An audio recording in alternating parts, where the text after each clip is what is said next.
Welcome. Today, we want to try something a little bit different. We know that you come to us for advice on your career relaunch. It's our area of expertise, and we've been talking to you about it for exactly 1 year. But we also realize that sometimes the best advice comes from someone who's done it recently, not 10 and 20 years ago when we did it. So we've invited Mamuric, one of our colleagues, one of our former students actually, to talk to you about her experience. Yeah. And we're excited to let Anna just start out by telling us a little bit about where you felt stuck when you were beginning your career relaunch on your own. Okay, so hi, Susan Kelly. I actually, I guess, started looking about, August of 2021. I just finished my data analytics, master's, and you would think, it would be easy for me to, look for a job. Exactly. Like everything would be roll out, the degree is done and Amazon right. show up. Right. And, I was just sending out resumes after resumes for, I guess, a data analyst job. Because I'm pivoting from customer service to data analytics. And so, my thinking, because I just did this master's, I would be able to immediately get a job. And that wasn't the case. I was. And let's remember that was a really robust job market too in the summer. Exactly. Yeah. If you look at it, everybody wanted to go in it. Yeah. So I was, I applied everywhere. I literally applied everywhere. Even like out of state, because it's weird because of the pandemic, it allowed me to apply out of state and work from home. Yeah. But I wasn't getting it anywhere. Yeah. So and a big part of what happens, and I wonder if this was your experience, is like what was going on for you, like personally, when you're putting yourself out there and you're getting these rejections, and how are you feeling about that? Like, where was your confidence level? Oh, I mean, it was, I really was at my low point. I had, I guess, I was beginning to like second guess my decision to get my master's. In fact, when I first left, to raise my kids, I would say I was close to, I was really climbing up the ladder. Yeah. I was a manager, huge teams. I was managing huge teams. I was going here, there. And, so, me pivoting into a new field. And even though, I had my master's, it was scary.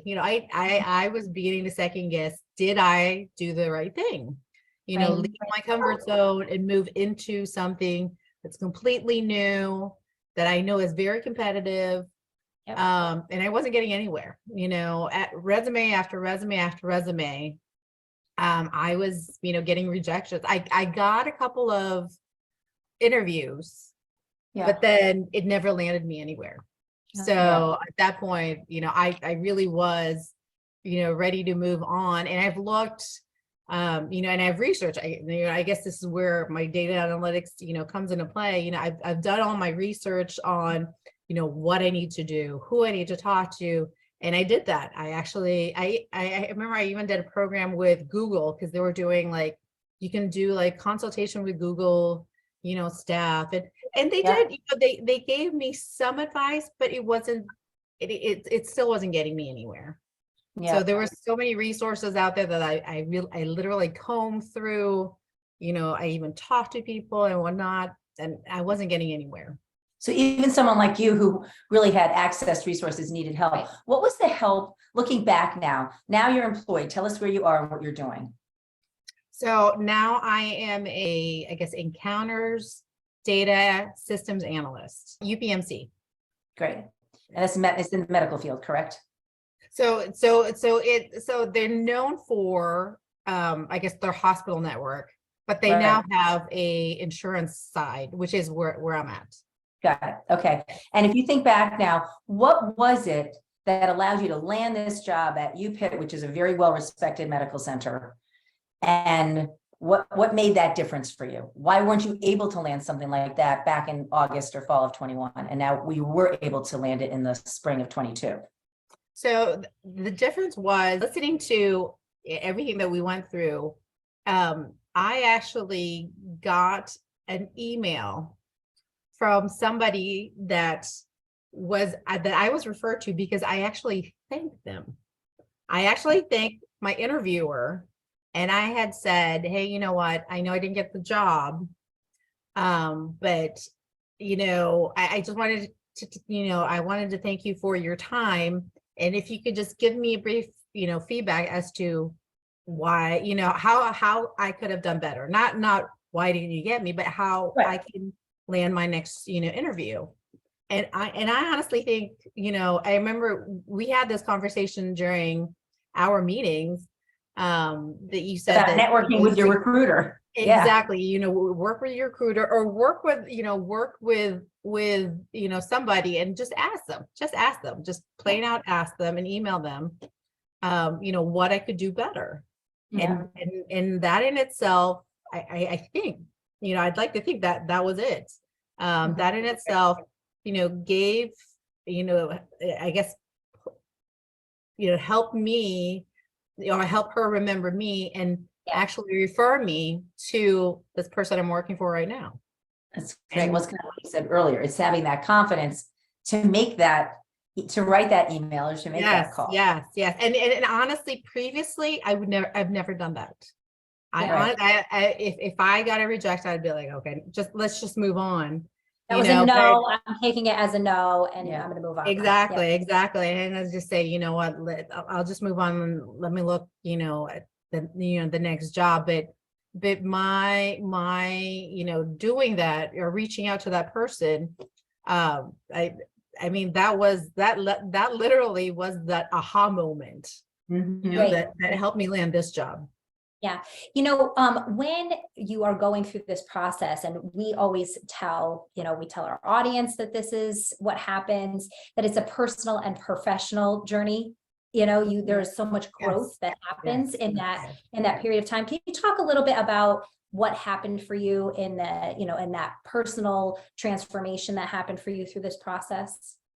So I will say, on a personal level, I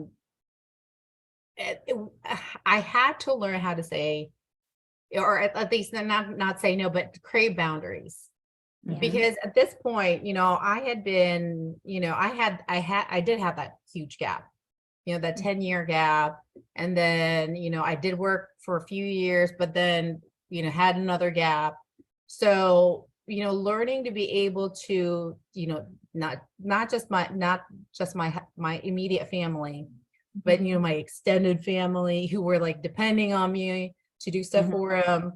My community that, I was still volunteering for, I had to create boundaries so that I would thrive in both.